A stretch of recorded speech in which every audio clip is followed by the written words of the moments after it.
শীতের পিঠা হোক কিংবা যে কোনো সময়ের জন্য এই পিঠাটা সেরা আমার মনে হয়, এই পোয়া পিঠা। আজকের এই পোয়া পিঠার রেসিপিটা শেয়ার করব। খুবই সহজে অসম্ভব মজার একটা পিঠার রেসিপি হতে যাচ্ছে। ভালো লাগলে লাইক কমেন্ট করে পাশে থাকবেন।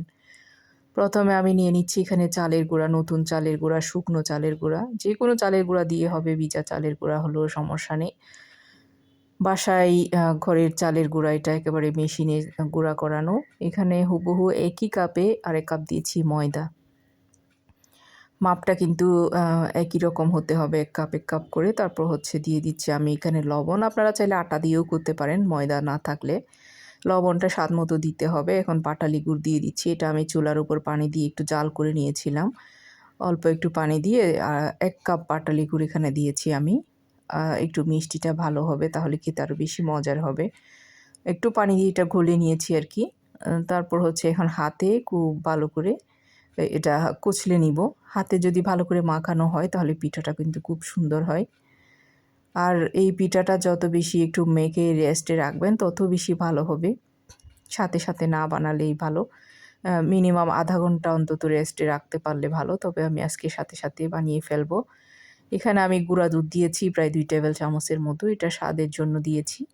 আপনারা পানি দিয়েও এটা মাখাতে পারেন। এরপরে আমি অল্প অল্প করে পানি দিচ্ছি, অথবা আপনারা দুধ দিয়েও মাখাতে পারেন, তাহলে আরও বেশি টেস্ট হবে। আমি যেহেতু গুঁড়া দুধ দিয়েছি, আমি পানি দিয়ে ভালো করে মাখাচ্ছি হাতে। খুব ভালো করে ব্যাটারটা মাখাতে হবে কিন্তু। আর এভাবে হাতে ভালো করে ব্যাটারটা করে তারপর আপনারা রেস্টে রেখে দিবেন। সময় থাকলে অন্তত আধা ঘন্টা রেখে দিবেন, আর বেশি সময় থাকলে ১ ঘন্টা রাখবেন, আরও ভালো হবে। পানি অল্প অল্প দিয়ে আমি একটা ব্যাটার করব, আর ব্যাটারের কনসিস্টেন্সিটা আমি দেখিয়ে দিব কেমন হয়। দেখেন,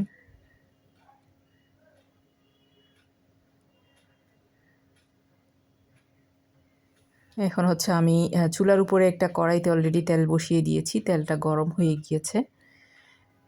প্রথমটা আমি দিয়ে দিব। আমি যেহেতু বেশিক্ষণ রেস্টে রাখি নাই, তাই এগুলো একটু এবড়ো-তেবড়ো হতে পারে, কোনো সমস্যা নেই। স্বাদের কোনো মানে হেরফের হবে না। স্বাদ কিন্তু একদম পারফেক্ট থাকবে। আর এত বেশি মজার হয় এই পিঠাটা, আমার অনেক বেশি পছন্দের। যেহেতু ডায়াবেটিস আছে, আসলে অনেক বেশি মিষ্টি খাওয়া নিষেধ, তারপরেও আমার খেতে হয় এই পিঠাটা।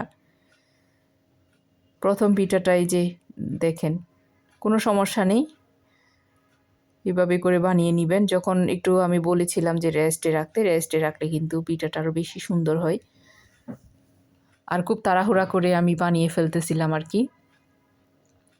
মানে আমার কথা হচ্ছে, খেতে ইচ্ছে হচ্ছে, আমি এখন সময় আছে বানিয়ে নিই, এরকম আর কি। তাই তাড়াহুড়া করে বানিয়ে নিচ্ছি। দেখেন কত সুন্দর কালারটা এসেছে। খুব সাবধানে কিন্তু উল্টাতে হবে। দেখতে পেয়েছেন অলরেডি তেল কিন্তু ছিটে এসেছিল, ভাগ্যিস গায়ে পড়ে নাই। কালারটা কত সুন্দর আসছে মাশাআল্লাহ। এভাবে করে আমি সবগুলা পিঠা বানিয়ে নিব। প্রথমগুলা যদিও বা স্বাদের সাথে মানে ফুলে উপরের দিকে ভেসে ওঠে নাই আর কি। পরেরগুলা সবগুলা কিন্তু খুব সুন্দর করে গোল গোল হয়ে ফুলে উঠেছে। আর সারাক্ষণ ক্যামেরা ধরে থাকতেও ইচ্ছা করে না, দেখা যায় যে। এই যে আমি দেখিয়ে দিচ্ছি, দেখেন পরেরগুলা। ভাবলাম একটা দেখিয়ে দিই। এগুলা কিন্তু আপনা আপনি এভাবে ফুলে উপরের দিকে উঠে যাচ্ছে।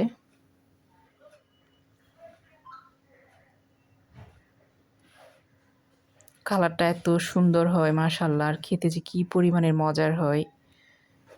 আপনারা চাইলে এখানে কিন্তু কলাও দিতে পারেন, অনেকে কলাও দেয়। তবে আমার ভালো লাগে না। আমার এই গুড় দিয়ে এভাবে করেও মজা হয়, কলা দিলেও আরও বেশি মজা হয়।